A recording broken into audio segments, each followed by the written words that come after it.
مخاوفنا أغلبها أوهام لمشاعر وأفكار إحنا صنعناها لأنفسنا. أبغى أقولك إن أنت تعني لي الكثير في رحلتي في الحياة، في رحلة التشافي. تعرضت لعارض صحي كتير قوي، عملت عملية شلت فيها جزء من ريتي، كنت عم بخسر حياتي.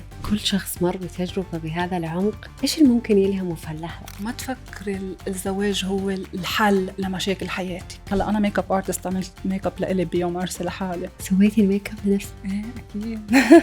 العروس يوم عرسها بتكون متوترة كثير. مش أنا. إيش الانتباه لكل تصرفاتنا اليومية بيغير مسار قصتنا. ومن أصعب الأشياء أصلاً إنك تنتبهي إنه أنت اللي متحملة مسؤولية حياتك، وأجمل أوقات بقضيهم بحياتي هن الأوقات اللي بقعدهم مع حالي. الوحدة حتى لو فيها جزء من الأنانية حتكوني قادرة على إسعادهم أكثر من الجلوس بجوارهم والبكاء معهم. بالنسبة إلي أقوى تحدي بالحياة هو كيف تعرفي تحطي لأهلك حدود. بس أنا إلي كيان منفصل، أنا مش أنتو. من كذا أنت مسؤوليتك أصلاً قبل تجيبي أطفال إنك تتعافي. طبعاً مش كل الأهل أهل، في أهل يعني يا ريتهم ما جابوا ولاد وما شفنا الحدث كله على بعض. وهذا أغلب مصائب الأسر الآن، إنهم بيحققوا مظالمهم في الحياة ينتقموا منها في أبنائهم.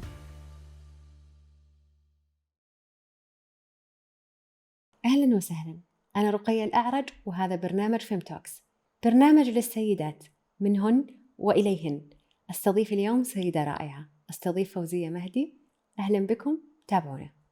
أهلاً فوزية، الحمد لله على السلامة. شكراً. مرة شكراً إنك قبلتي دعوتنا في فيم توكس ووافقتي إنك تكوني واحدة من ضيفات فيم توكس. للشرف. شكراً لك فوزية. طبعاً أنا أبغى أقولك إن أنت تعني لي الكثير في رحلتي في الحياة، في رحلة التشافي. كل شيء كنت تنزليه كان سبورت لي والكثير من البنات. So thank you على كل شيء قدمتيه. شكراً. كتير بيعني لي هذا الكلام. فوزية I want to يعني أبغى أعرف منك مين هي فوزية. شو بتحبي تعرفي تحديداً؟ الشيء اللي أنت حابة تعرفي نفسك فيه. فوزية من ضيعة. الجو بيكون فيها جو عائلة بحت، يعني أي شيء بدك تتصرفيه بيكون بناء على العائلة شو بتطلب. على 26 سنة فوزية أو قبل يمكن 25 تعرضت لعارض صحي كتير قوي، عملت عملية جزء فيها شلت فيها جزء من ريتي. بقى بهيدي الحادثة شكرا. بهيدي الحادثة فوزية اكتشفت إنه الحياة هيك ممكن تخسريها هيك بغمضة عين، وعشت جزء من أنه كنت عم بخسر حياتي. يعني لشي دقيقتين أنا كان فيني أنه أكون متت. في هاللحظات قررت أنه فوزية بتبلش تعيش وتعرف شو يعني حياة، وتبلش تختار. هي ما بقى تمشي على شو نقلها لازم تعمل وشو قالوا لها تختار. فهيدا باختصار فوزية. واو. ايش اقول انا ايش اعقب على انا اول مره اعرف هذه المعلومه. I think انت ما نزلتيها في السوشيال ميديا صح؟ ما بحكي فيه لما اكون عم بتبنى قصه انه انا الضحيه اللي تعرضت لكذا كذا كذا كذا كذا، بقى ما بحكي فيها، بس بقول انه انا عندي كان شيء صحي خلاني انه اكون اقوى، بس ما بفتح ابدا القصه ابعد من هالقد. اي انسان يمر بعارض صحي خاصه زي هذا فهو يمر برحله تشافي كبيره. اليوم احنا نشوف ما شاء الله قدامنا فوزية إنسانة داعمة، إنسانة كلامها وبوستاتها بتطبطب على أي بنت مجروحة أو متألمة، مليانة حب، رسالتها كلها حب، أي أحد بيكلمك بتردي بحب.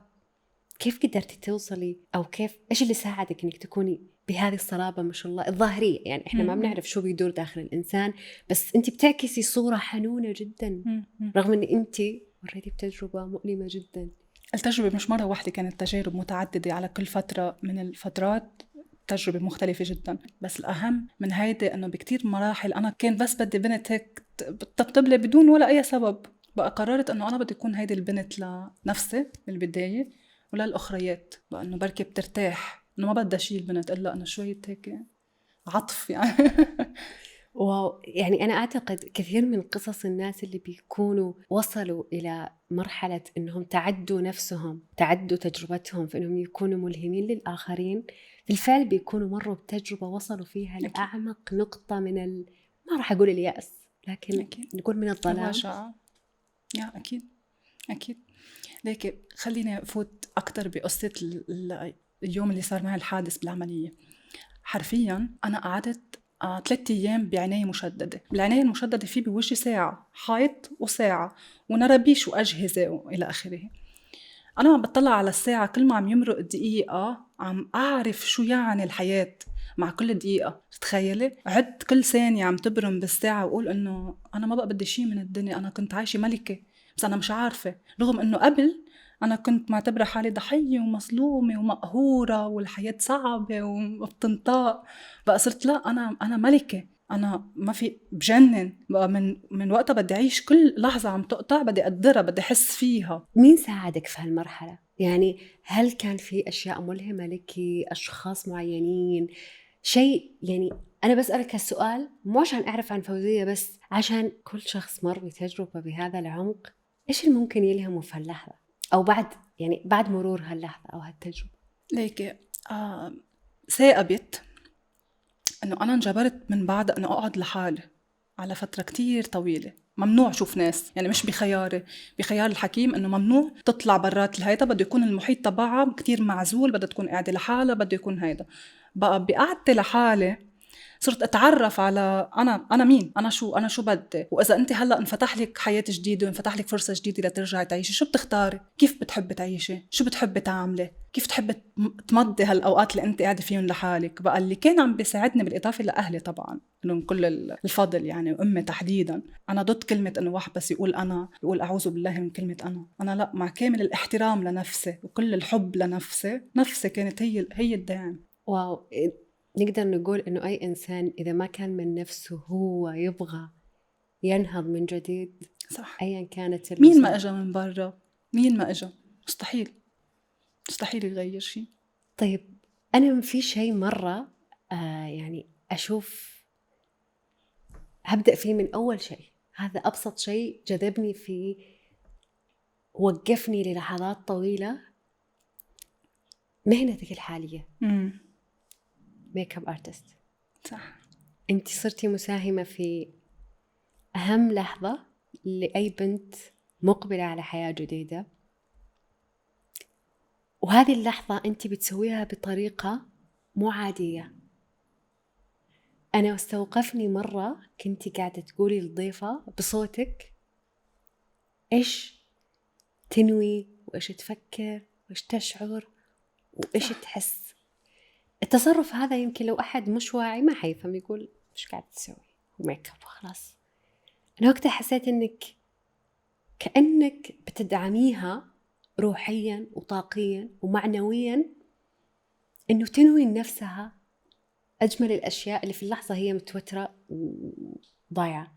شو اللي خلاكي يعني غير إنك تكوني أول شيء ميك اب ارتست، شيء ثاني إنك تسوي هالشيء، ما أنتي ملزمة تسوي هذا الشيء، وإنك تعطي من طاقتك وروحك للبنات؟ اوكي، هي بالبدايه بلشت بالصدفه البحته، انه كان وحده من البنات كتير موتره بشكل مش معقول، وكل شيء عم بيصير معها بالعكس بسبب قد ايه هي موتره. بقى جربت انا انه اعمل لها هيك مثل ريلاكسيشن، انه روقي تنفسي معي بهدوء وكذا. بعدين قررت انه لا، بدي اخلي هيدا الشيء جزء من الجلسه تبعي اللي انا بكون عم بعملها، ومش حيلا جزء، بده يكون هو اهم جزء بالجلسه.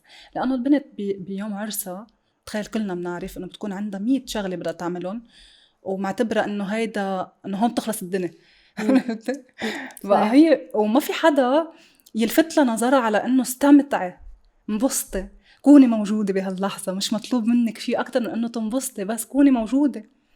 بقى قلت انه بدي يصير الفت نظر العروس على انه احضري، كوني حاضره، واذا ما عرفت هي تحضر بجيبها انا معي، يعني بعلمها شو تعمل، بذكرها بانه كل النهار لما اللي بتتوتري او لما اللي بتضيعي او لما اللي بتنفصلي كيف ترجعي للحظه.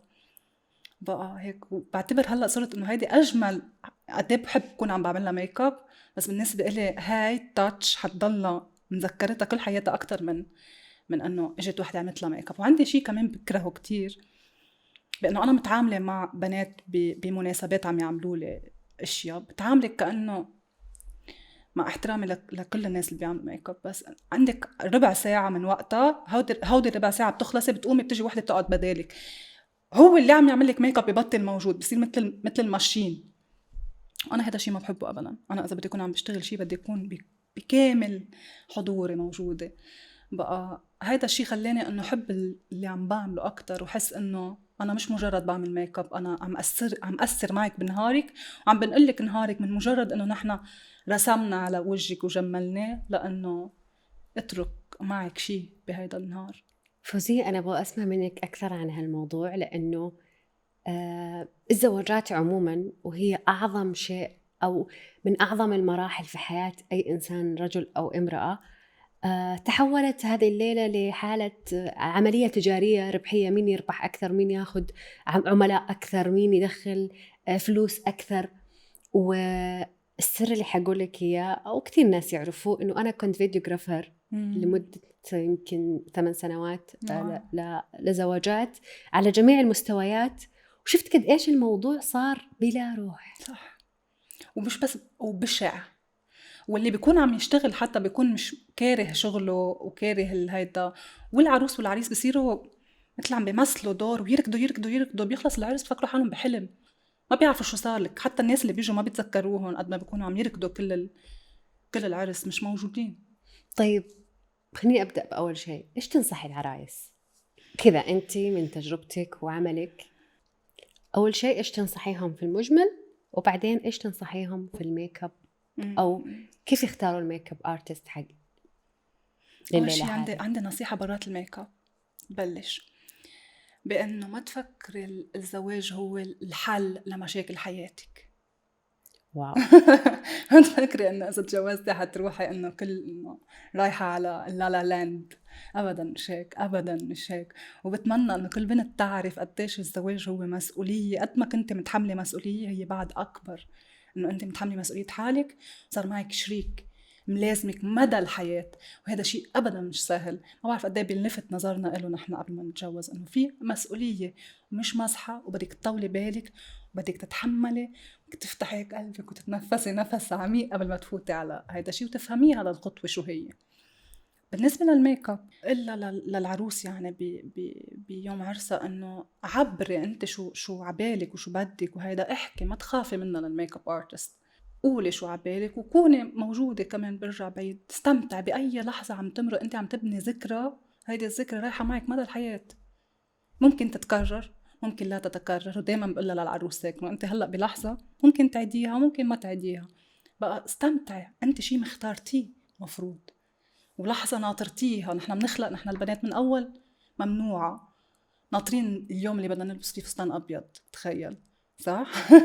لا انا شخصيا لا، بس اوكي. ما بعرف، عنا كتير انه بعرف انا حتى كتير بنات انه بيكون، انا قبل ما اتجوز كنت بعتبر انا ما بتجوز، بس نحن اولاد بتشتري بوبيه لابسه فستان وبتشوفي اشياء، وفستان العرس بيكون كتير يعني هيك له شغله مهمه. بقى انبسطي، ليه ما بتنبسطي؟ ليه بدك تخلي حالك انه تمشي على العالم يكونوا مبسوطين وكل شيء يكون تمام؟ ان شاء الله ما يكون كل شيء تمام. الشيء اللي هلا عم تحسيه حسي، عبري عنه، ارتاحي، ريلاكس، رخي وانبسطي. الزواجات فعلا احنا يعني انا اتخيل نفسي انه لو سويت زواج كنت اتخيل نفسي اني حسوي فيخت انا وزوجي، وممكن 6 يعني 5 اشخاص 6 بس اللي يحبوني فعلا، وننبسط ونرقص ونستمتع. بس الناس تحول الموضوع لو محاولة إبهار. صح. إبهار الناس اللي بكرة ما حيكونوا معايا، ما حيشيلوا عني شيء، ما حيواسوني، بينسوا حتكوني مبسوطة فيهم. يعني هن هول الأعداد من الناس اللي أنت عم تقولي لهم تعوا وعم تحطي مبالغ لتفرجيهم أنا شو بعمل، أنت فعليا مبسوطة فيهم، مبسوطة بحضورهم، مبسوطة إنه هن موجودين. أنا بتخيل بما إني قطعت بهيك إكسبيرينس، وأنا كنت حريصة جدا أنا وجوزي إنه ما بدنا نعمل هيدا العرس التقليدي اللي في عدد من الناس، وبدنا الناس اللي نحن عن جد نحبهم. لو كان عندي عدد هائل من الناس ما كنت حكون مبسوطة، كنت حكون أنا عم مثل دور، هلأ لازم تعملي هيك على الساعة كذا، بتنزلي هيك، بتعملي هلأ بتفوتي هيك، مش حكون مبسوطة. بقى لشو؟ صح، لشو؟ إذا شي بيبستك أوكي أكيد بشد على إيدك وعمليه، وإن شاء الله بتعزمي 50,000 شخص، تعملي مهرجان مش عرس إذا شي بيبستك. بس لما بيبستك لشو؟ عيب يعني حيزعلوا ويزعلوا، شو بصير يعني؟ بس كيف تقنع البنات بهالكلام؟ بأنه اشتري راحة راسك، ريحي راسك.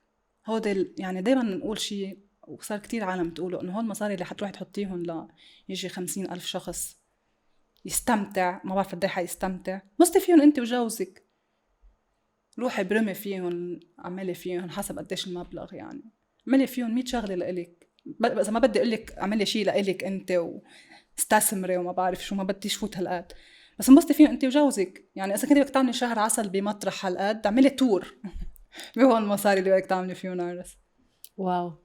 بعدين ما بدي اقنعها، هي تختار اللي بيريحها. يعني اذا هي بترتاح تعمل هيك تعمل هيك. بس انا من اكسبيرينس انا عملتها، اخترت 80 شخص كان في بعرسي، كان مثل الحلم، مثل الحلم. لليوم انا صار لي 2 مزوجه، لليوم العالم بتقول لي انه عرسك كان حلم، وبمكان جدا يعني حتى زينه ضخمه ما عملت، ما كان في هيك بمكان مثل ما هو، الناس مثل ما هن، حتى زفه وانا على طبيعتي بمثل ما انا، وكنت جدا مبسوطه، وما قعدت كل وقت عم برقص وهيس وما بعرف شو. كان جدا رائع. على القليله خلص العرس ما ندمت على شيء. يعني خلص العرس ما قلت انه يا الله هلا شو هلا حطيتهم وهيدا اجا وهيدا عمل هيك وليك هون زعجوني وهون ما بعرف شو. خلص العرس وانا جدا مرتاحه ومبسوطه. يلا شوف المفهوم اللي انت بتتكلمي فيه، في ناس بياخدوا قروض عشان يسووا بعرف عرس. اكيد، بعرف كتير ناس هيك. انا بالجلسات الميك اب في ناس تكون مش قادره تدفع هيدا الشيء، بتتدين لتعمل جلسه ميك اب. عرفتي انا باليوم هلا انا ميك اب ارتست، عملت ميك اب لإلي بيوم عرسي لحالي، بس حتى لو ما كنت ميك اب ارتست مستحيل اعمل هيك. سويتي الميك اب لنفسك؟ ايه اكيد. اكيد. واو. كان بالنسبه لي هيدي نقطه اساسيه، انه انا بتجي لعندي البنت بتوثق فيي بيوم عرسها لحتى انا زينها. بقى انا من مسؤوليتي اني انا زين حالي كمان كرمال هالبنات اللي زينتها بعرسها، انه انت حتروحي عند حدا ونحن جينا وثقنا فيك. بس انت يعني العروس يوم عرسها بتكون متوتره كثير. مش انا. اوكي، هذا المفهوم انت بتحاولي توصليه. ليه بدي اكون متوتره كتير؟ شو في عندي؟ شو اللي بده يوترني كتير؟ كيف حاطلع شو بدهم يقولوا عني؟ ما اذا انت كل شيء من الاساس حاسبتيه يعني اذا بتشوفي كل البروسيس، كيف اخترت الفستان، كيف كل الامور صارت، ما خليت حالي اني اتوتر. حتى الفوتو سيشن عملتها قبل بيوم من عرسي، يعني لبست فستاني وعملت الميك اب وعملت شعري، عملت الفوتو سيشن، وتاني يوم كان العرس. وهذا بكون انا تشيل بيوم عرسي، حاضره بريزنت. لحظه مره ثانيه، انت سويتي فوتو سيشن في يوم؟ ايه، والعرس بيوم. عدتهم يعني، رجعت لبست الفستان يوم جديد وهيك. وبتمنى لو الناس تعمل هيك صراحه، لانه هلا بعرف ليه ما بيعملوا هيك، بس جدا مريحه الفكره. لانه بتكون الفوتو سيشن انت قاعده عم تعملي فوتو سيشن ان شاء الله بتقعدي 10 ساعات، اوكي، عم تتسوق، بيقول لك اعملي هيك بتعملي هيك، انت بيخطر على بالك بدي اعمل بوزيشن معين بتعملي اللي بدك اياه. بينما لما بيكون الميك اب والشعر والفوتو سيشن والفيديو بدك تعمليه والعرس وهذا كله بنفس النهار، يعني بتوصل بالليل انه بليز خلص ما عادش بدي انه بدي يخلص النهار، تعبت. صح. فما فيك انه قد ايه بدك تجبري حالك انك تنبسطي وتستمتعي وهيك. بقى انا اخترت انه اعمل كل وحده لحالها. اوكي، بس كوست التكاليف اللي بتدفعيها يعني يوم الحفله نفسها ما صورتي؟ كان تصوير للحفله، مش لأنا وجوزي، مش فوتو سيشن العرس. يعني انت ما انت مهتمه، هم موجودين وانت مالك دخل فيهم؟ ايه ما خصنا. اوكي، انه بس يبقى ميموري، بس مش اكتر من هذا.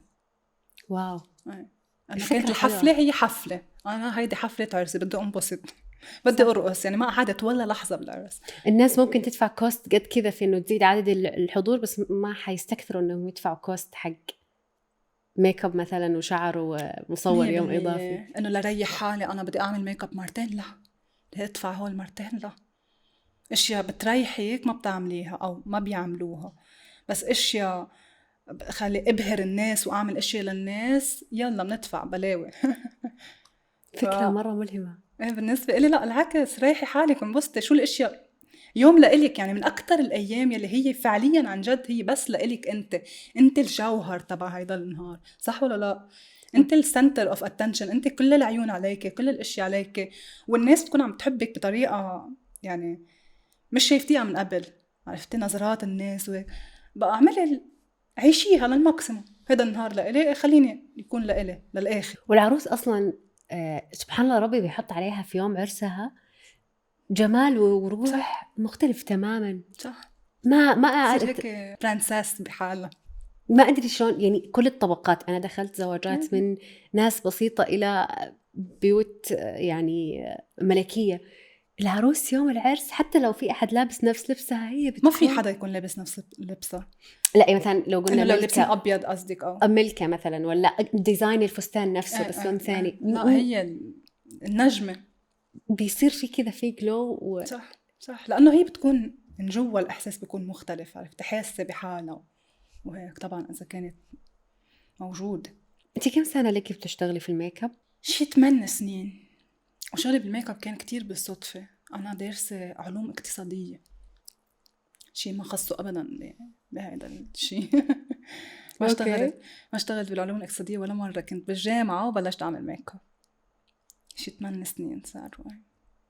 ومن يوم اللي اخترت أعمل ميك اب اخترت إنه أنا بدي أعمل ميك اب للعرايس، بدي العرايس، ما بدي أعمل ميك اب لمشاهير وستارز وموفيز وما بعرف شو. لأنه الميك اب في له كذا فيلد، يعني في يكون أشياء ارتستيك، في يكون أشياء لموفيز، في يكون أشياء كذا. أنا من أول لحظة بدي أكون مع العروس، بدي هيدا النهار، بدي هيدي الفايب، بدي هيدي الروح. أوكي. إيش ردود أفعال عرايسك بعدين؟ يعني أنت الحين بتسوي التجربة، بتخليها تتأمل، هل بيجيك كومنت بعد الحفلة في عروسة قلت لك إنه هذا الشيء اللي سويتيه معايا كان فارق معايا؟ لكن في واحدة من العروسات أنا وياها بكينا باللحظة اللي كنت عم بعملها هذا الشيء. قد ما كان الشيء حقيقي، أنا وياها صرنا عم نبكي. ودائما أنا بجرب إنه أخذ الفيدباك، بتكون إنه كانت هذا البارت هو الوحيد البارت الهادئ بالنهار. وأنا بقول لها أصلا إنه هلأ هيدي اللحظة اللي أنت فيها لن تتكرر، إنك تقعدي هالقد بيس، عرفتي، كل نهارك حيكون ركض، وحياتك بكرة إن شاء الله يعني بتكون كمان إنه فيها سرعة. بقى بتقلي إنه هيدي كانت أهدى لحظة بالنهار، ما عشت مثل هيدي اللحظة هيك رواق بالنهار. واو.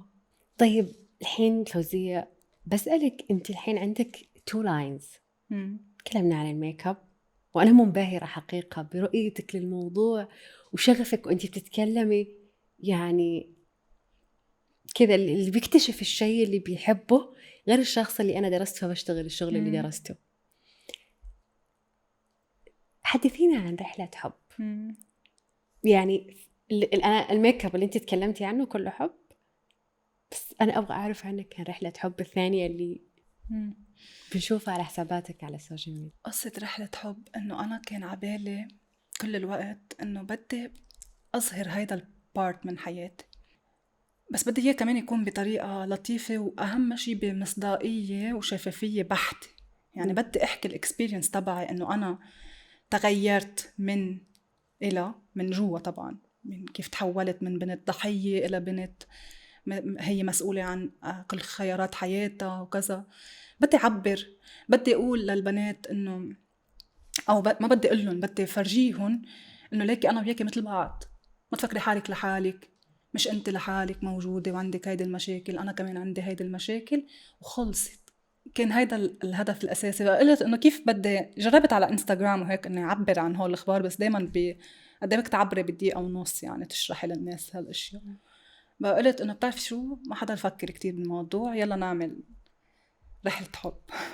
واو. وبدأتيها رحلة حب هي عبارة عن بودكاست سويتي. أنا ما بسميه بودكاست لأنه ما فيها القد القوانين البودكاست، عرفت، أنه بعتبره تعبير مشارك. هو فيديو أنت بتكلمينا فيه عن رحلتك. صح. أذكر أكثر فيديو أنا كذا، يعني في فيديوهات شفتها لك قبل ما أكلمك حتى كنت يعني مرات بكيت. أكثر فيديو أثر، وأنا كنت يعني طوال حياتي أنا إنسانة أمر بعلاقات مرة غريبة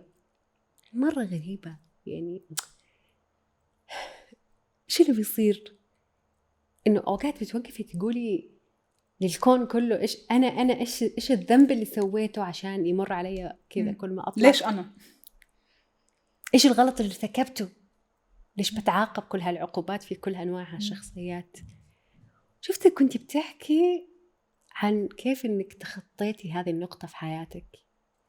هنا جاني إنه I'm not alone. أكيد. المشكلة فيها مش في الناس.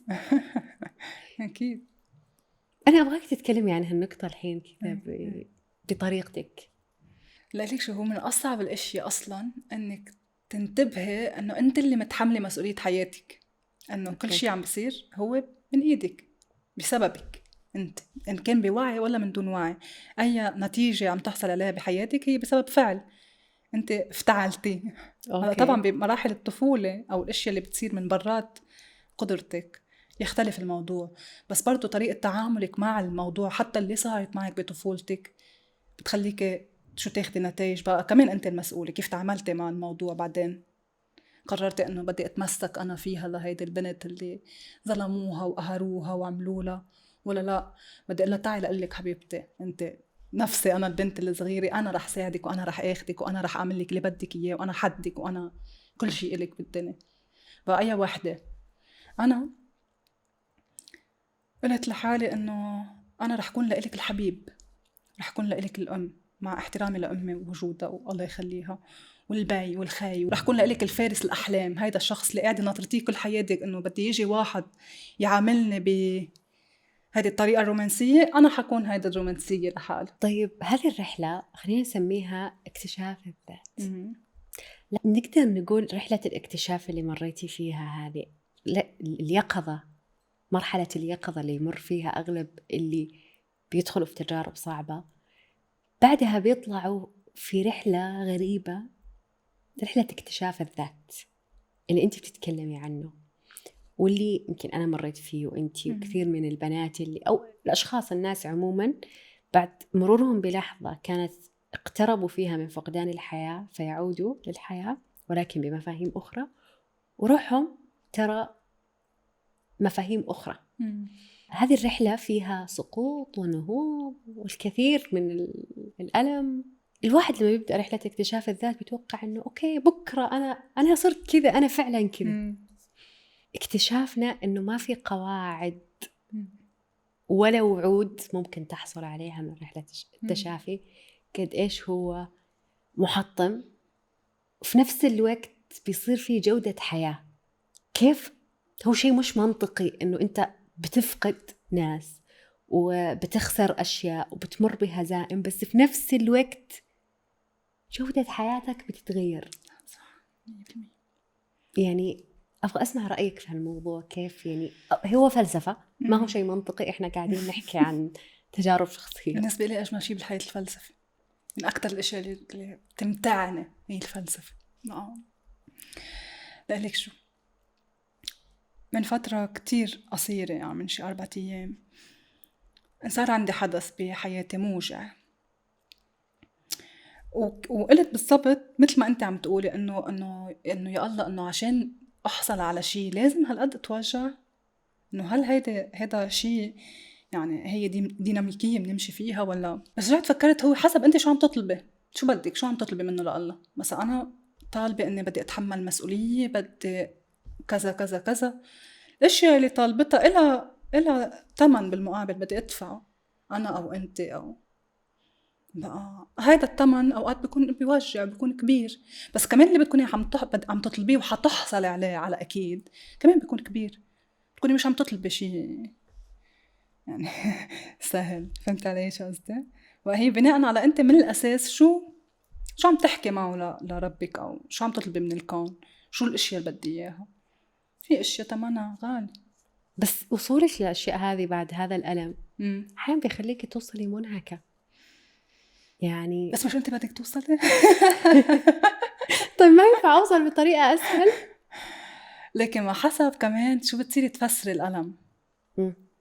عرفتي؟ يعني أنا صار عندي خسارة من شي 4 أيام، بس صارت الخسارة أوكي أنا كتير موجوعة من أنه فقدت شيء معين بحياتي، أنا كتير موجوعة من الفقدان، بس طريقة الفقد وكيف القصة صارت وقديش رومانسية وقديش هيدا، كنت إنه عم أقول يا الله شكراً إنه إذا هيدا الفقد بده يكون بهيدا، يعني حتى الفقد بدك تعيشني إياه بهيدا الرومانسية وهيدا الجمال، إن شاء الله دايماً هيك إنه دايماً الفقدان يكون عرفتي. فالفقد هو فقد ما تغير، انسحب حدا أنا كتير معلقة فيه وكتير بحبه بحياتي، ما تغيرت القصة، بس تعامل كيف أنا عم شوف القصة، كيف أنا عم بتعامل معه هو اللي بيختلف. هذا بيعتمد على معتقداتك أنت. طبعا. طب ما انا ليه عم بتشافى واركض واعمل هون؟ لغير نظرتي للامور. لما اللي بدي اكون انا بالقاع تبعي، كيف بدي اشوفه لهيدا القاع؟ بدي اكره حالي واكره حياتي انه انا عم بصير عندي مشاكل، ولا لا حكون انه حتى طريقه القاع نفسه بيتغير. يعني في يكون قاع مع ورود، عرفتي؟ انت بعدك بالقاع بس انه عندك ورود حواليك. فلما تكوني انه لا الدنيا سوداء ومدمره وعم تعذبي، بقى نظرتك للامور كلها حتى بالخساره والقاع بتتغير. هذا اساس التشافي بالنسبه لي، هو كيف تصيري تشوفي الحياه. في مرحله التشافي كثير من الناس بيمروا بمرحله عزله، بيصيروا مو قادرين يتعاملوا مع اي شيء في الخارج، وغالبا بتبدا هذه المرحله بعد مرورهم بصدمات حقائق هم ما هم كانوا شايفينها. أنا أشوف الوحدة هذه من فلسفتي الخاصة أنها شيء عظيم. أنا كمان. بس في المفهوم العام هي حالة وحدة وحالة حالة مو طبيعية بالنسبة للنظرة العامة للحياة. وكمان قدام نفسك أنت اسمها وحدة، أنت قاعدة وحيدة حتى لو مستمتعة، فأنت إلا ما تفتقدي أشياء تحتاجي فيها أحد. أبغى أسمع فلسفتك برضو في الوحدة في رحلة التشافي. أنا الوحدة هي اللي عرفتني على حالي. بقى أنا ممتنة لأني عشت بيوم من الأيام وحدة، قعدت هيك اضطريت أني أقعد مع حالي لحالنا. ممتنة للوحدة. وأجمل أوقات بقضيهم بحياتي هن الأوقات اللي بقعدهم مع حالي وبكون لحالي، إن شاء الله بتفرج على السقف. هيدا أجمل وقت بعيشه بنهاري، هو الوقت اللي أنا بكون لحالي. بس كمان بدي أقول لك شيء، أنا مؤخراً اكتشفت انه كنت عم حط دايما الحق على الناس اللي انه اذا قعدت مع حدا عم بيخرب لي المود تبعي، وانا بس كون قاعده لحالي بكون بمايند سيت معينه، الناس عم تخرب لي هيدا الشيء. وصرت اهرب من الناس، انه انا ما بدي اختار، انا بدي اقعد مع هيدا بيريحني، ما بدي اقعد مع هيدا مش عم بيريح. اكتشفت انه يمكن انا عم بهرب، وفي ناس بحياتي موجودين ليفرجوني شيء مني كمان. واو. ما الناس بحياتك مرايات. بقى انا انه هيدا مش عاجبني كنسله ببعد عنه، هيدا عاجبني بركز عليه. لا، ما لازم تقعدي مع كذا نوع من الناس وتشوفي كيف تتعاملي هون، كيف تفكري هون، كيف تتعاطي هون. عرفتي؟ بقى صرت بتقبل حتى وجودي مع كل الناس، وبخلق الزون الخاصة تبعي خلقتها، الناس اللي بيشبهوني اللي بدي أتعامل معهم، بس كون بدي أقعد قاعدة حلوة وأحكي حديث حلو مثل هلا اختارهم. بس ما بقى بهرب من الناس، انه هيدا بيزعجني، هيدا ما بيزعجني، هيدا مدري شو. لا، بدك تقبليهم كلهم، لانه هو كلهم اجزاء منك، بما انهم موجودين معك بحياتك وعم تشوفيهم عم تختلطي فيهم. هول جزء منك، جزء من تفكيرك، جزء من حالك، موجودين. شو فيهم؟ تعلمي منه. ليه عم تهربي؟ تعلمي منهم. شو بدهم يقولوا لك؟ شو انت من جوا اصلا كيف عم تتفاعلي من جوا بس عم تشوفي شيء عم يزعجك؟ مفروض انه تشافينا، ما في شيء بيأثر علي، ولا بعد في شيء عم بيأثر علي بقوم بهرب. لا، خليني قاعدة بالعزلة تبعي. وهيدي مؤخرا صارت انه اكتشفت كيف عم بهرب من الناس ومن الامور، بحجة انه انا ما بدي حدا يلوث لي الجو اللي انا عملته لحالي. انا ايجابية، بدي ضل ايجابية، ما بدي حدا يكسر لي هذا الشيء. طيب ما اذا هول الناس ما لهم دور مش حيكونوا موجودين، ولا لا؟ او مش حاتأثر اذا مش عم يفرجوني شيء معين لازم شوفه، خاصة عن حالي، مش حيستفزوني، مش حيأثروا فيي. هلا بقى لازم طلع شوف شو في ورا الحدث اللي عم يستفزني، واسأل أصلا ليش عم يستفزني من الأساس. واو، ما عمري فكرت في الموضوع بهذا الشكل. يعني كان عندي عقلية إنه هم بيضايقوني فأنا أبعد عنهم. هم بيضايقوني طبعا في ناس إذا كانوا عم بيضايقوك عم بيأثروا لك على مسار حياتك. أكيد في ناس أنا بختار إنه، بس عم نحكي في الناس اللي أنت already مجبورة تتعاملي معهم. فهمت علي شو قصدي؟ يعني هن من السيركل تبعك، مثلا أهل مثلا أقارب. مثلا أهل قد ما جربتي تبعدي عنهم؟ إذا بعدت عنهم فعليا رح ترتاحي؟ لا، إذا بعدتي رح ترتاحي، ولا إذا بقيتي رح ترتاحي. صح. بقى بالنسبة إلي أقوى تحدي بالحياة هو كيف تعرفي تحطي لأهلك حدود. من أقوى التحديات بالحياة. مرحلة متقدمة جدا من التشافي ترى، صح؟ انه اذا بدك تعرفي كيف تحطي لاهلك حدود كمان، مش تبعدي عنهم تتقاتلي معهم ويصيروا اهلي ما بيسوا انا بديش احكي معهم الى اخره. لا، مع كامل الاحترام لاهلي وانا بحبكم كثير وبتجننوا وانتم على راسي من فوق، بس انا الي كيان منفصل، انا مش انتم، تجربتك غير تجربتي، انا بدي اختار وبدي اغلط وبدي اجرب وبدي اخذ الدرس مع احترامي لانه انت عم تعطيني الدرس امي مثلا او بيي من خلال تجربتك، بس انا كمان عندي تجربتي. بقى بالنسبه لي تحطي حدود لاهلك يعني واو، بحب، مش انه تبعدي وتهربي منهم انه خلص لا انا ما بدي اياكم بحياتي. لا، ما اهلك بيفرجوك جزء منك كلك، هن اهلك كيف بيفكروا، من وين جايبه انت طرقك واساليبك اهلك.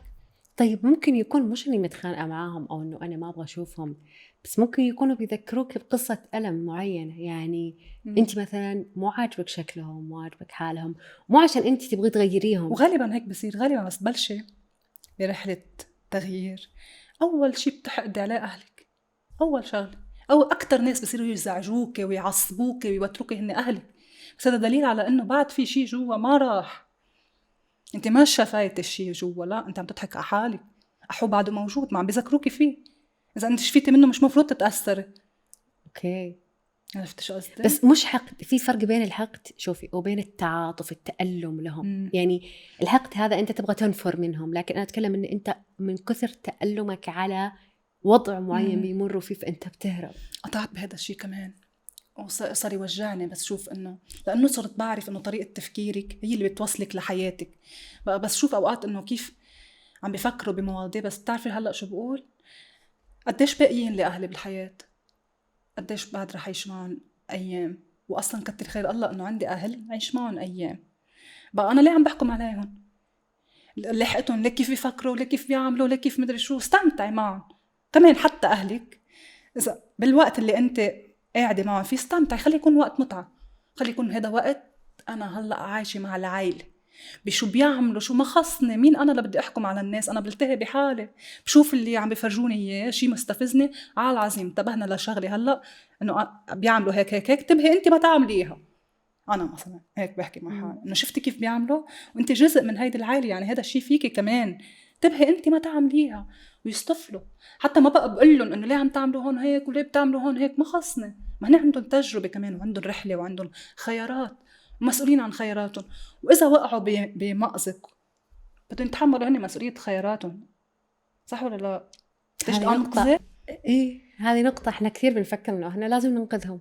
لا، مثل ما هن مش قادرين ينقذوك انت مش حتقدر تنقذيهم، لانه عندهم خياراتهم، عندهم طريقه تفكيرهم، وعندهم تحدياتهم، وعندهم هي. شو بتعرفي انت عن اهلك بفكرك؟ بتعرفي شو التحديات اللي قاطع فيها امك مثلا؟ اكيد مش بخبرتك، او بيك بشو قاطع التحديات.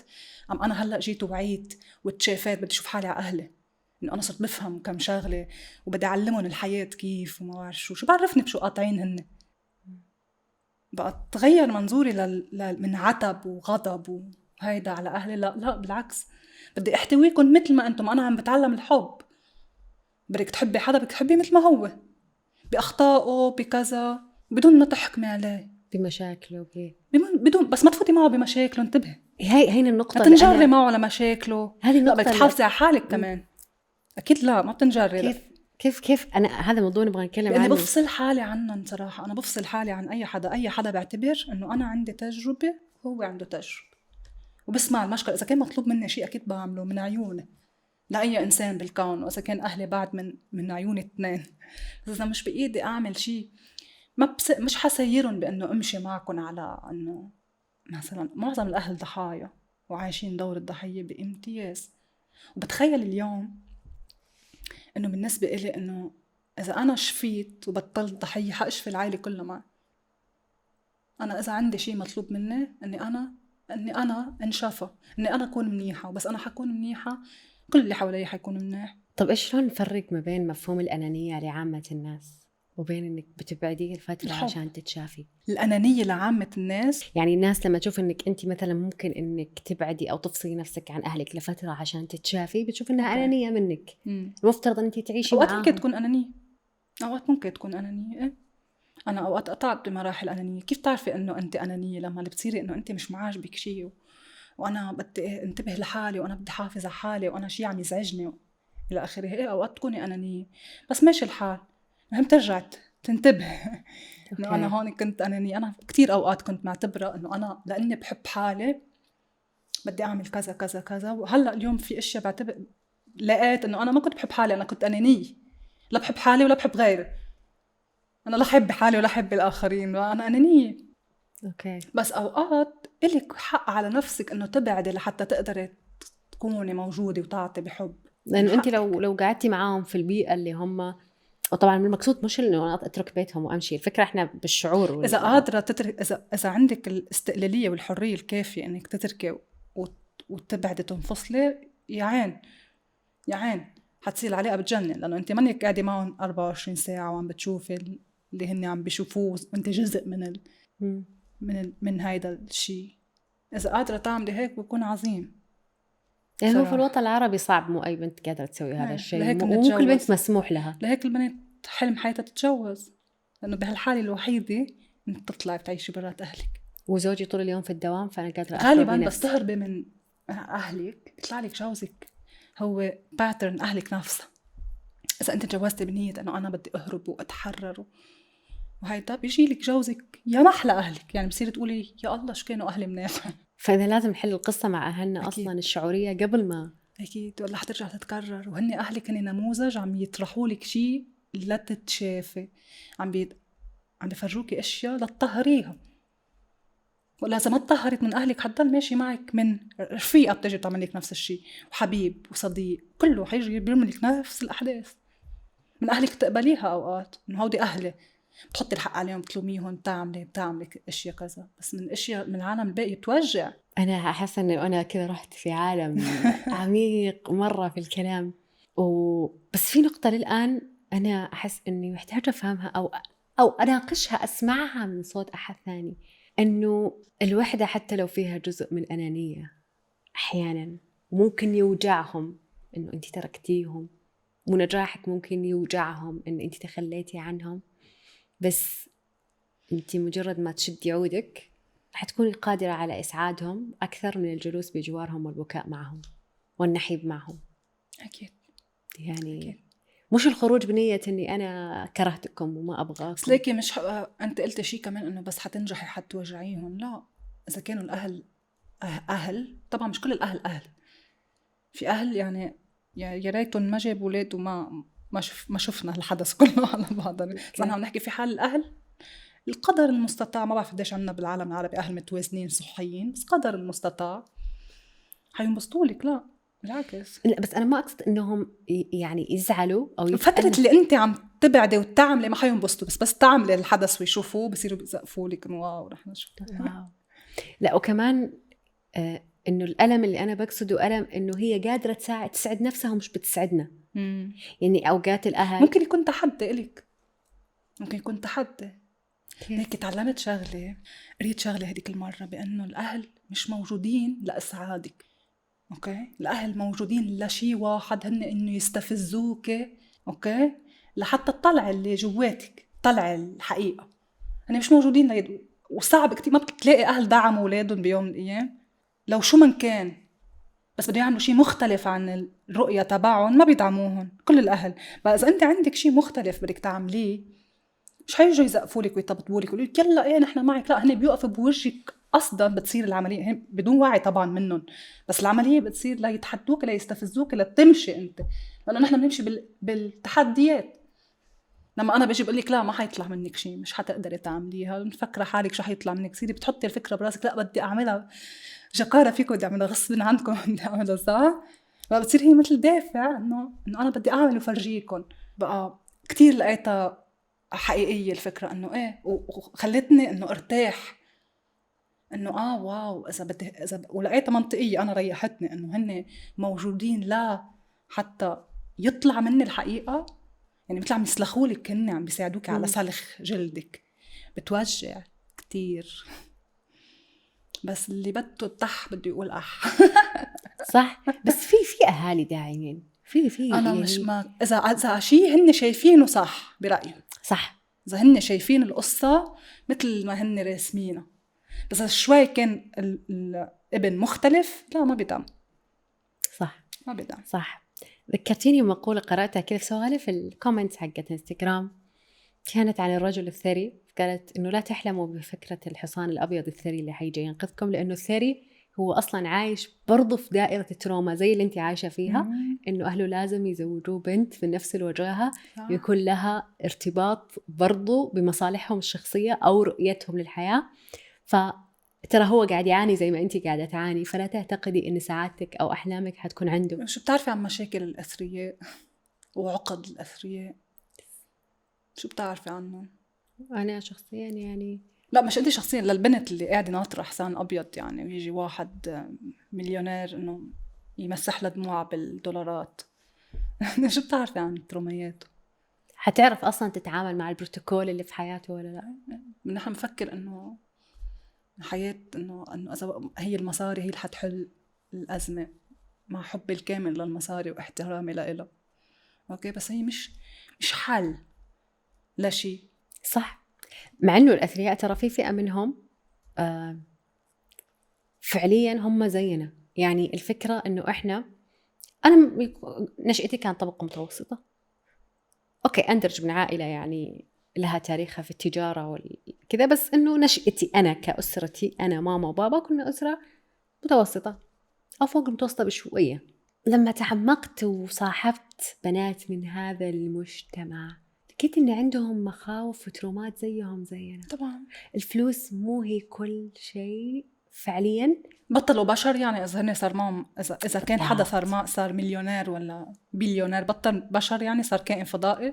بس الأشخاص اللي صنعوا الثراء بنفسهم، يعني البنت تختلف اللعبة تماماً، لأنها بتصير عشان توصل لهذه النقطة وتكسر كل الموانع للوفرة. تكون مرت برحلة طويلة مرة مرة مرة مرة مرة، وهي نفسها شخصها ما بيكون مثل الأثرياء اللي ورث الثراء. فيشد تورك أن تشتغلي على نفسك عشان تبدأي تكسري هذه الأشياء، عشان تشبكي مع اللاين تقدري توصلي لأحد يشبهك، لأنك ما حتفهمي تعريفات الأشياء هذه. أوقات تحدي حدا ثري بيكون هو إنه كيف يرجع للبساطة. بكون هذا التحدي تبعه، إنه أنا ما بدي ياخدوهن اللي شايفينهم إن هن حل الدنيا، واعطوني البساطة. كن ناطر يشوف البساطة اللي فقدها بالحياة. بس بقول لك شيء، إنه أحياناً المال أو الثراء مش قصة بساطة وقصة، لا البساطة بمفهوم، مش البساطة يعني الفقر والتعتير والهيدا، لا. بالنسبة لي البساطة هي الاستمتاع بالأشياء العادية، بالشمس، بالهواء، بالوردة. لأنه أنا ممكن أكون معايا ملايين وجودة حياتي أفضل، فإن أنا بختصر على نفسي كل شيء سهل ويسير، فأنا عندي وقت إني أنا أكون أقرب لروحي والاستمتاع بمتعة الحياة. إن شاء الله هذا بيكون أجمل شيء بالدنيا. يعني أنت فاهمة الهدف اللي أنا أحس إنه أنا لو أنا أفكر في الثراء، بس ما أفكر فيه عشان أبغى الثراء.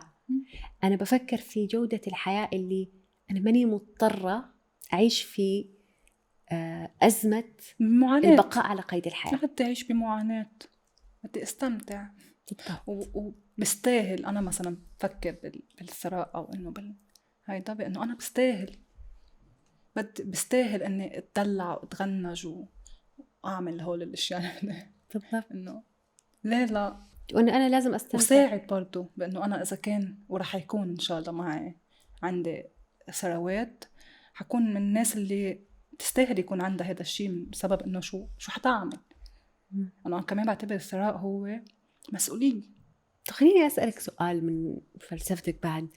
أنا الحين لو صار معايا مال، هل مسؤوليتي إني أنا أنقذ المقربين؟ لا، أنت ما حتنقذي حدا. أنا بالنسبة لي لازم شيل فكرة الإنقاذ من راسي. ما بديش أنقذ حدا، بس أصلاً أنت بس بتساعدي بالدرجة الأولى كرمال أنت تكوني مبسوطة، يعني بأنك عم تعملي هذا الشيء. حبيتي تساعدي المقربين بيكون واو بجنن. يعني هذا شيء حلو إنك تسعي له، ولا شيء حسب أنت تروما؟ يعني حسب. في بعرف أنا ناس هدفهم إنه يوصلوا لثراء، لا يحسنوا الوضع العائلي وهذا هدف يعني كل الوقت. أنا بدي هيك، لا أعمل هيك، بتكون تروما ووجع. اوكي عرفتي؟ ممكن تكون هيك. لأنه بس كمان فيك انه انا مثل ما انا مبسوط بدي اخلي الناس مبسوطه، بس فيها كمان هيدي يكون اساسها وجع صراحه. لأنه أحس إنه الموضوع هذا شائك جدا، وما له كتالوج. يعني في الأخير كل إنسان له قصته في الحياة وتجربته اللي يشوفها صح. بس بحس إنه أنا يمكن عشان يعني بحس إنه أنا مش مسؤولة إني أنا أتعب عشان في شخص ثاني قرر إنه هو ما يصحى من ألمه ويسترخي وينام. فبدي أجي أنا واعي وأقول له تعال بالضبط، أو خد استمتع وأنا أتعب. بحس إنه هذا ظلم، إنه من حقي أستمتع بالشيء اللي جاني القدر اللي أقدر عليه. بس هي بترجع برضو لقناعاتك. يعني برجع بقول لك إنه أنا ممكن أكون مساعدة الناس تعمل لي متعة. عرفتي؟ بقى بختار إنه اليوم اللي حكون ثرية إن شاء الله بكون قريب جدا جدا يعني بدي ساعد، هذا شيء بيجيب لي متعة. بقى هي حسب أنت شو بتفكري كيف تلاقي. بس في فرق بين مساعدة الناس برضاكي واستمتاع وبين الدور الواجب اللي تلزمي نفسك فيه. هون تكوني عم تجلدي حالك كمان بطريقة أو بأخرى. فهمتي اللي أقصده؟ إنه أنت معودة على الجلد بس هلا بغير طريقة. بالضبط. إنه أنا أبغى أنقذ هذول الناس عشان أنا ما أبغاهم يتألموا زي ما تألمت. أساس إنه إذا جيت واحد عايش بدور ضحية كل حياته وجيت أعطيتيه مصاري خلص بطل ضحية. شو إذا بتعطيه كنوز الأرض وهو شايف حاله ضحية، رح يصير ضحية أكتر بعد. للأسف أكتر بعد رح يصير. إن هي عقلية. طيب أنتي في فترات عشتي لحالك؟ كتير. لحالك قبل الزواج؟ يعني كنت أنا عايشة معهم بالبيت بس ما بيشوفوني. أوكي. بس إنه لا ما عشت لحالي هيك فترة. يعني ما جربتي تجربة الاستقلال التام؟ لا. أوكي. كان عبالي إني جربها، يمكن لو جربتها كنت ما بتجوز صراحة. استفهام. لأنه بتخيل تصير كتير صعب عليك إنه ترجعي تتجوزي بعد ما كنت خلص صرت إنه أنت عندك بيتك وحياتك وأغراضك تحطيه هون تجي تلاقيه هون. للشاب والبنت على فكرة بتخيل إنه بتكون كتير صعبة. بس أحيانا يشوف أنا مستقلة لي. بس برضه بدي أقول شيء حتى ما أنفهم إنه أنا قلت إنه من شوي قلت كمان مش يعني ما بتجوز بسبب إنه أنا تجوزت لأهرب من شيء، لا. بس بمبدأ إنه بتصير تستصعبي إنه خلص أنت عايش لحالك، بصير صعب يرجع يفوت حدا يعيش معك لا بس أحياناً العزلة بتوصلك لنتيجة إن أنت حابة تشاركي الحياة مع أحد. يعني أنا أحس إنه أنا شوفي لي تقريباً أكثر من 2 نقدر نقول 2 مستقلة استقلال تام من A to Z. بس في لحظات بتمر قول لا مو هذا شكل الحياة اللي أبغاه. بعد ما إن شاء الله تكون شاركك حدا الحياة نتناقش على الموضوع. المشاركة جدا حلوة ورائعة بس مش هينة. أكيد مش هينة على قد ما الوحدة والاستقلالية كتير حلوة بس مش هينة. نفس الشيء. بس يعني لها ثمن، طبعا لها ثمن I know it. بس في الأخير لو أنت شاركت الحياة بوعي وأنت مستعد بتوازن بعدم تضحيات. إنه أنا وقعت بهذا الفخ كنت أنطر أنا إنه هو لحتى يجي لأنا آكل، إذا هو مش موجود ما باكل، بأطلع بلا أكل كل النهار، هو بيجي يكون آكل بالشغل، يكون أنا زوجي صالحة مثالية اللي إنه تعمل إشياء. فعملت تضحيات بالبداية كتير. بس إيش دخل التضحية في إنك تاكلي؟ ما لهون توصل تضحيات إنه أنا بدي تحمل. ما بعرف شو كان اللي عم يقطع براسي، ما تسأليني ما بعرف. بس إنه دور إنه أنا لازم أكون مضحية عشان أكون زوجة صالحة، لازم أتألم عشان أكون صالحة. شو بتسمعي أنت من أمك والزوجات؟ أنا عم بتحمل كرمالكم. كل الوقت بتسمعي إنه هن عم بيضحوا كرمال أنت تطلعي إنسانة جيدة، ولا جوزك كل الوقت أنا عم ضحي وأنا عم بتوجع وأنا عم بنقهر وأنا عم عاني كرمال العائلة. بقى أنا تلقائيا أول ما تجوزت هيدا البروجرام هيك اشتغل إنه لازم ضحي لكون مش إذا بعمل شيء لحالي بنوجع. كيف عم تستمتعي وهو مش عم يستمتع؟ تحضري شو طلع هو مش فرقان معه أنا إذا نطرته ولا مش نطرته، هو بهمه روح يستمتع يا حبيبتي. إنه إذا ما استمتعتي حتنقي حتنكدي حتقرفيني حياتي. ما استمتعي حكون أنا كتير مبسوط. واو. طلع هو إنه يكون همه أن أنت تكوني مبسوطة. طبعا الرجل عم نحكي المتزن الصحي اللي بيحبك عن جد، لا ما تعالي تجلدي حالك وتضحي كرمالي، أنا ما بدي منك شيء. إذا أنت مبسوطة أنا مبسوط. بالنسبة لموضوع التضحية والزواج وكذا، أنا نشأت في نفس الفكرة إنه ماما أنا بضحي عشانكم، أنا ما شفت أمي، أنا انحرمت من أسرتي عشان أربيكم. وهي فعليا يعني عاشت تجربة صعبة وما كان قدامها اختيار، يعني يا تتطلق وتبعد عن زوجها، أو يعني تسافر تترك زوجها، أو إنها تعيش الأسرة وتربي. ما دخلت مفهوم الزواج أصلا، هي ما عندها مفهوم، لأن أمها كمان ضحت وتركت دراستها عشان تتزوج، فخلاص صار سيستم وانتي لازم تضحي، تربيك إن انتي لازم تتزوجي وتضحي. بس الحين أنا أحس في المرحلة هذه بعد كل الوعي، بعد كل التجارب، لما أجي أختار شريك حياتي أختار الشريك اللي أنا حستمتع معه، مش اللي أنا حضحي عشان. بس حقول لك شيء، إنه أول فترة رح تضحي، لأنه هو باللاوعي تبعك، الدي ان اي تبعك، عرفتي؟ طب يعني انا مو كفاية تجارب التضحيات اللي ضحيتها زمان؟ كنت أضحي مع الجديد كمان. انا كنت اوريدي تعرفت على حالي وعم بتشافى واعية صرت يعني، بس تجوزت ما كنت انه، وانصدمت قديش انه السايكل بيمشي تبع امك بالدي ان اي تبعك بدون ما تنتبهي. واو، والسر هو والسر هو انك هيك تنتبهي انه انا عم عيد الباترن نفسها، انا لازم انا اكسر الباترن، عرفتي؟ قد ما كنت بلحظه من اللحظات رح يطلعوا اشياء تنصدمي بانه انا عم بعمل هيك. صح. يعني انا على قصه الاكل صرت اوقف انصدم، ليه عم بعمل هيك؟ ما عندي جواب. بعدين صرت انتبه انه هي هيدي باترن انا عم اكررها. الامراه الجيده المضحيه، واو، اللي المثاليه اللي بيجي بيقولوا لك واو انت المراه اللي الله يجعلها بكل بيت. عرفت هيدا؟ انا ما حطالب منك كذا، انت اللي حطيتي نفسك. انا ابدا ولا حدا منتظر مني اصلا اني انا اصلا اكون زوجه، يعني بس هون قولي، عرفتي؟ مش انه ناطرين مني، ما حدا طالب مني شيء، انا حطيت كل هودي الاشياء لحالي، عرفتي؟ بس برجع بقول لك بيطلعوا هن باللاوعي تبعك، بصيروا يظهروا كمان كسري انماط، وانا استغربت قديش في انماط ما كنت منتبهه انه هي بخيالي او انه هي باللاوعي تبعي. واو، انا حاسه كذا مره كلامك قد ما هو شيق وممتع، بس في جزء انه مو مخيف، لانه ما في شيء يخوف في الحياه، والحياه كلها يعني مخاوفنا اغلبها اوهام لمشاعر وافكار احنا صنعناها لانفسنا. صح. بس قد ايش الانتباه لكل تصرفاتنا اليوميه بيغير مسار قصتنا. ونرجع للحوار اللي قدرناه من شويه عن موضوع الضحيه،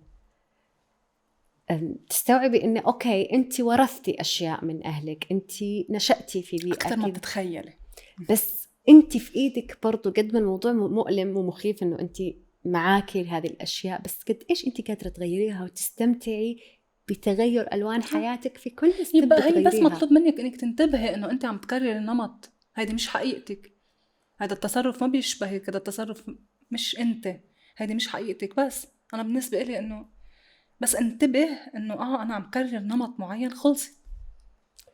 هي إنه بس توعي له شو هو الوعي، شو هو إنه أنا إنسان واعي، أنا منتبه متيقظ، عندي إدراك، عم شوف كيف تصير الأمور. هيدي مش أنا، هيدا بيي بيتصرف هون، هيدي أمي بتتصرف هون، بالأشياء اللي أنا عم بتصرفها هون ما بعرف رفيق، عرفتي؟ بالفكر تبعي هني موجودين. بالنسبة لي هذا الوعي، يكوني منتبه شو عم تتصرف، شو عم تفكري، شو عم تحسي. أوقات مشاعر تحسيها هي مش إلك، ورسنتيها. مشاعر مش إلك؟ كيف؟ أوقات إحساسك بيكون مش إلك، ردة فعلك على المواضيع بتكون ممكن أمك كيف بتحس تجاه موقف معين، شو مشاعرها، حتى بتورثي مشاعرها، لأنه أنت عقلك خلاص أنت لقط أشياء كثيرة لا واعية في تصرف تجاه المشاعر الأشياء. واو واو، كلام مرة كذا هسه. انت وببطنها لأمك عم تحس هي اشياء عم تاخديهم، انت وببطنها عم تاخدي اشياء هي عم تفكر فيهم، وهي عم تحسهم، وهي عم تعمل ردة فعل على كلام معين ومواقف معينة واشياء معينة، انت عم تورثيهم وعم تكتسبيهم. عشان كذا انت مسؤوليتك اصلا قبل تجيبي اطفال انك تتعافي بشكل كامل، عشان او بلاها ما تجيبيهم اذا ما يعني اذا انت منك فهمانه حالك بعد شو تجيبي اولاد بعد صح. انا مع هذا القرار. حتى في فتره معينه من حياتي كنت لا انجابيه تجاه نفسي، لانه كنت اشوف انه أنا مو قادرة أساعد نفسي كفاية عشان أصلاً أساعد إنسان آخر. أنا أبغى اللي يساعدني. كيف حجيب إنسان حأكله؟ أنا كنت أقول أنا بعدني طفلة، تجيب طفل بعد ما أنا طفلة. بالضبط. هو أنا هلأ حيصير عمري 30 سنة، بس إنه أنا طفلة بعد بدي معي أطفال. حس إنه ممكن لو وصل عمري ما أعرف متى في اللحظة المناسبة لما أقول إنه أنا I want it وخلاص I'm ready، أنا متأكدة حيكون وقتها توفرت الظروف المناسبة، أو ممكن ما تصير. أنا كان عندي فكرة دايما هلأ عم جرب إني شيلها من راسي، اللي هو إنه أصلا نحن ليه بنجيب أولاد؟ بيور أنانية. أنا بجيب أولاد لحتى حافظ على اسمي، لحافظ على العائلة، لحدا ياخد المسيرة من بعدي اللي ما بعرف شو هي المسيرة يعني، بس كل من أبقى كل من اسمي يبقى، بعتبرها إنه الإنجاب بحد ذاته أنانية. هلأ عم جرب إني غير الفكرة. بس على فكرة شوفي، هو أنانية، بس أنت لما بتجيبي طفل فأنت جبتي روح لها رسالة في هذه الحياة، وأنت دورك بما أنك جبتي الطفل، فالطفل هذا له دور في هذه الحياة. فبحس إنه شوفي، أنا ما تعمقت مرة في شعور الأمومة، إنه أفكر نفسي أتخيل نفسي كأم، بس أذكر وأنا عندي 5 ابتدائي كنت بوقف أدعي في المطر إنه كانوا البنات بيتنمروا على شعري عشان كيرلي وهايش، وقول يا رب أجيب بنت سليمة خلقيا وخلقيا وشعرها ناعم. كنت بدعي هالدعوة، إنه بتذكر ليش حسيت إنه انتقام للتنمر اللي صار لي في طفولتي، مش عشان أنا أبغى أصير أم. بس تعرفي فكري فيها هلأ بمثل ما أنت قلتيها للجملة، قديش فيها أنانية؟ مو أنانية، أنا بجيب إنسان بنتقم فيه من الحياة. أنت متخيلة يا محلى الأنانية يعني. أنت متخيلة الموضوع مرة سيء. معظم الناس أصلا بيجيبوا أولاد ليكفولن أحلامهم، إنه أنا ما قدرت، كان حلمي كذا كذا كذا، ما قدرت أحقق هذا الحلم، بجيب ولد أو بنت وهن بيحققوا هذا الحلم، وضل من هن وصغار عم قلن أنت حتصير كذا، اللي هو كان حلمه بالأساس، بحققوا أحلامهم بأولادهم. صح، يعملوا الأشياء اللي هن ما قدروا يعملوها. صح، ويعيشوهم الحياة اللي هم كانوا يبغوا يعيشوها. يعني يا ريت الناس تعرف إنه هو حيجي وعنده رسالة. وأنا هلا أنا ليه بجرب إني غير فكرة إنه مش أنانية، بصير بقول إنه جيبي طفل ربيه بطريقة سليمة واتركيه بالحياة ينشر الحب اللي أنت أوريدي حطعتيه. صح. بقى لا، يمكن العالم بحاجة حتى كمان لأولاد تتربى بهذه الطريقة، مش كل الأولاد تكون ضحايا وكذا وكذا كذا. بقى طلعي أنت نموذج مليان حب ويشع حب بالحياة، بس ما بنعرف أمتى يعني. صح. بس شوفي، أنا بحس إنه حتى الجزء الأناني اللي موجود حاليا هو جزء حلو. يعني أنا الحين لو جيت أفكر زي ما قلت بالجزء الطفيف اللي موجود جنبي، ما أبغى أجيب طفل عشان يعني الأول كان عندي شعور مثلا إنه أبغى أجيب أسرة عشان أنا قادرة على بناء أسرة غير الأسرة اللي أهلي عملوها وأعيش الحب. بس بقول إنه لو جاء طفل بطريقة يسيرة، مو أنا يعني سعيت لها وأنا قررت وتزوجت عشان أجيب طفل، فهو أكيد جاء عشان يكمل رسالته في الحياة. مش دوري إني أنا أسوي له كنترول كيف يعيش، دوري أعطيه الأشياء اللي تساعده في الحياة. بس في اللحظة الحالية لو تسأليني هل أنا قادرة على تنفيذ هذا الشيء، أنا أقولك لا، I'm not ready. هتقدري تمنعي حالك من إنك تكوني المتسلطة؟ ما السلطة في متعة. خلي السلطة إنك تعملي له، تعلميش لازم يعمل وبدك تعمل هيك ما فيه المتعة إنك تجيبي حدا وتصيري أنت بتمشيه مثل ما بدك. وهذا أغلب مصائب الأسر الآن، إنهم بيحققوا مظالمهم في الحياة طلع ينتقموا منها في أبنائهم. كثير من الأسر الغير سوية أو المعنفة بتنتقم الأب أو الأم، بينتقموا من ضعفهم تجاه الحياة وتجاه أزماتهم في الحياة في أطفالهم، أو بيكرروا نفس اللي هن تعملوه، أو بيعملوا عكسه وبيدمروا بعض أكتر.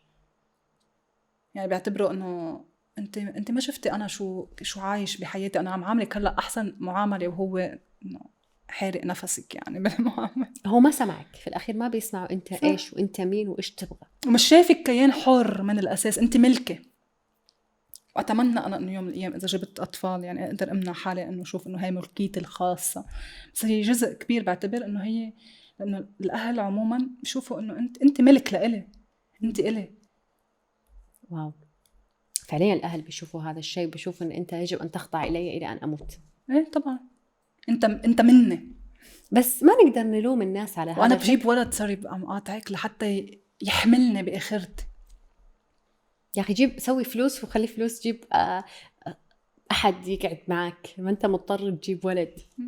وعموما هذه المفاهيم هي مفاهيم يعني موروثة ما أقدر ألوم أي أحد مع كامل الاحترام لإلها. أنا يعني بحترم أي إنسان بيفكر بالطريقة اللي بده إياها، بس ما تظلم معك والله أنا بشوف نفسي شجاعة مرة أن أنا قدرت أطلع من هالباترن على الأقل في نفسي أنا، بس يعني أنجو بنفسي من إنه ما أدخل في السلطة هذه. صحيح إنها كانت حرب عنيفة وطويلة، يمكن يوم في الأيام أكون شجاعة وأشاركها كاملة. كيف إني أنا حاربت الحدود اللي كانت علي، كيف كسرت القفص اللي كنت فيه، كيف علمت نفسي الطيران بنفسي، كيف قدرت أصلا أطير لحالي في الأماكن الموحشة بدون ما أخاف، كيف ضمدت الجراح لما طحت ولقيت أني أنا ما كنت مستعدة أطير لها المسافة وطرت بسرعة. ما حد علمني هالأشياء، أنا تعلمتها. ولما أشوف حتى رجال كبار عندهم 40 سنة و35 سنة و36 سنة ولسه أمهم بتختار لهم زوجتهم، بتختار لهم شكل العرس، بتختار لهم كل شيء، هم مو قادرين حتى يقولوا ماما I have my space، قول واو أنا عديت مسافة، أنا حرة يا جماعة، أنا سعيدة، أنا أعيش حرية تامة. إنه أنا بكلم ماما أنا مسافرة تبغي شيء، تقول لي الله يسهلك يا بنتي حديث. فعموما مو أي أحد يعني بيقدر يخوض هذه الحقائق كلها. أكيد. في ناس بيستسهلوا الطريق إني أعيد على نفس النمط. تشجيع وتحمل الألم، هذا شجاعة كتير قوي. وأنا بواحد من الفيديوهات اللي نزلتهم على يوتيوب حكي عن الشجاعة، إنه هي الشجاعة هي البداية لكل شيء مريح، أو لما أقول مريح أو سعادة أو إلى آخره، لا تخلص المعاناة. بس أنا ما بدي سعادة وما بدي، بس ما عاني، بدي بس ما أركض ورا إنه ألغي المعاناة بس من حياتي. صح، لأنه الوصول أنت عشان تحلي المعاناة لازم تتألم، بس الألم اللي تتألمه باختيارك أفضل مليون مرة من الألم اللي تنجلد فيه إجبارا. لأنه بتصيري الألم اللي تألمتيه باختيار منك بتصيري قادرة تشوفي أبعاده وأسبابه، شو حيجي من بعده، بتصيري فيك تمنطقيه وترتاح بتروق. بس الألم اللي جاي هيك بأنت ومش واعية ولا شيء بخليك ضحية. صح، تدخلي في ترامات الضحية. فوزية، الكلام عن التشافي والحب والمشاعر معك لا ينتهي، وأحس أنه لو قعدت معك فترة طويلة ما راح أخلص الموضوع هذا، مرة شيق. ويعني أنا حكتفي بأنه الناس حتشوف حسابك وحتدخل تستقي فعلا من حالة الحب اللي موجودة اللي بتنشريها كل يوم في كل ستوري. يعني لو في إنسان دخل حسابك عن طريق فيمتوكس وشافك وقدر أنه هو فعلا تدعميه في رحلة التشافي، أنا هذا بيكون من النجاحات العظيمة في حياتي. وشكرا لك فوزية. شكرا لك كتير، شكرا لأي حدا عم يسمع، وكل الحب. وشكرا لقبولك دعوتنا وإنك تعنيتي حبيبتي. كمان هذا مرة يعني لي إنك قررتي تتفرغي وتجي من بلد لبلد عشان تكوني ضيفة عندنا. حبيبتي، كل التوفيق. شكرا لك فوزية.